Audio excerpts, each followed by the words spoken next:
Chapter 27. The Silent Fountain. I turned and followed the spotted leopardess, catching but one glimpse of her as she tore up the brow of the hill to the gate of the palace. When I reached the entrance hall, the princess was just throwing the robe around her, which she had left on the floor. The blood had ceased to flow from her wounds and had dried in the wind of her flight. When she saw me, a flash of anger crossed her face, and she turned her head aside. Then, with an attempted smile, she looked at me and said, "I have met with a small accident. Happening to hear that the Catwoman was again in the city, I went down to send her away. But she had one of her horrid creatures with her. It sprang upon me and had its claws in my neck before I could strike it." She gave a shiver, and I could not help pitying her, although I knew she lied, for her wounds were real, and her face reminded me of how she looked in the cave. My heart began to reproach me that I had let her fight unaided, and I suppose I looked the compassion I felt. "Child of folly," she said with another attempted smile. "Not crying, surely. Wait for me here. I am going into the Black Hall for a moment. I want you to get me something for my scratches." But I followed her close. Out of my sight, I feared her. The instant the princess entered, I heard a buzzing sound as of many low voices, and one portion after another, the assembly began to be shiftingly illuminated, as by a ray that went traveling from spot to spot. Group after group would shine out for a space, then sink back into the general vagueness, while another part of the vast company would grow momently bright. Some of the actions going on when thus illuminated were not unknown to me. I had been in them, or had looked on them, and so had the princess. Present with every one of them, I now saw her. The skull-headed dancers footed the grass in the forest hall. There was the princess looking in at the door. The fight went on in the evil wood. There was the princess urging it. Yet I was close behind her all the time, she standing motionless, her head sunk on her bosom. The confused murmur continued, the confused commotion of colors and shapes, and still the ray went shifting and showing. It settled at last on the hollow in the heath, and there was the princess, walking up and down and trying in vain to wrap the vapor around her. Then first I was startled at what I saw. The old librarian walked up to her and stood for a moment regarding her. She fell, her limbs forsook her and fled, her body vanished. A wild shriek rang through the echoing place, and with the fall of her eidolon, the princess herself, till then standing like a statue in front of me, fell heavily and lay still. I turned at once and went out. Not again would I seek to restore her. As I stood trembling beside the cage, I knew that in the black ellipsoid I had been in the brain of the princess. I saw the tail of the leopardess quiver once. While still endeavoring to compose myself, I heard the voice of the princess beside me. "Come now," she said. "I will show you what I want you to do for me." She led the way into the court. I followed in dazed compliance.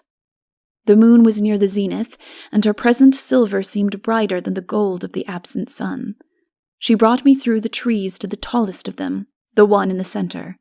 It was not quite like the rest, for its branches, drawing their ends together at the top, made a clump that looked from beneath like a fir cone. The princess stood close under it, gazing up, and said as if talking to herself, "On the summit of that tree grows a tiny blossom which would at once heal my scratches. I might be a dove for a moment and fetch it, but I see a little snake in the leaves whose bite would be worse to a dove than the bite of a tiger to me. How I hate that Catwoman." She turned to me quickly, saying with one of her sweetest smiles, "Can you climb?" The smile vanished with the brief question, and her face changed to a look of sadness and suffering. I ought to have left her to suffer, but the way she put her hand to her wounded neck went to my heart. I considered the tree. All the way up to the branches were projections on the stem like the remnants on a palm of its fallen leaves. "I can climb that tree," I answered. "Not with bare feet," she returned. In my haste to follow the leopardess disappearing, I had left my sandals in my room. "It is no matter," I said.